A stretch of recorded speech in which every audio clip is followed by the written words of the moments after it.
இந்த வீடியோ நம்ம எதை பத்தி டிஸ்கஸ் பண்ண போறோம் அப்படின்னா COD, கெமிக்கல் ஆக்சிஜன் டிமாண்ட். இதை பத்தி நம்ம டிஸ்கஸ் பண்ண போறோம்.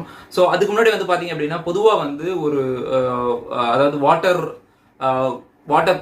குவாலிட்டி பாராமீட்டர்ஸ் அப்படின்னு சொல்லிட்டு ஒரு சிலது இருக்கு. அதாவது பாத்தீங்கன்னா COD and BOD. So chemical oxygen demand and biochemical oxygen demand. So இது ரெண்டுமே பாத்தீங்க அப்படின்னா உங்களுடைய ரா சீவேஜ்ல எவ்வளவு வர சீவேஜ், உங்களுடைய ரா சீவேஜ் உங்களுடைய எஃபுலண்ட்ல எவ்வளவு இருக்கோ அதை பேஸ் பண்ணி தான் உங்களுடைய அதர் ரிடக்ஷன் டெக்னிக், அதுக்கப்புறம் உங்களுக்கு பாத்தீங்கன்னா உங்களுக்கு ஏரோபிக் சிஸ்டம் வேணுமா, அனேரோபிக் சிஸ்டம் வேணுமா, இல்ல எந்த மாதிரி உங்களுக்கு டிசைன் பண்ணணும் அப்படின்றத உங்க பிளான்ட்டை டிசைன் பண்ற ஒரு முக்கியமான ஒரு விஷயத்துல இந்த ரெண்டுமே பார்க்கப்படுகிறது. அதாவது CODயும் BODயும் பார்க்கப்படுகிறது. ரெண்டுமே வாட்டர் குவாலிட்டி பாராமீட்டர்ஸ், கரெக்டுங்களா? ரெண்டுமே பாத்தீங்கன்னா எவ்வளவு பொல்யூட்டன், வாட்டர் பொல்யூட்டன் எப்படி இருக்கு, எந்த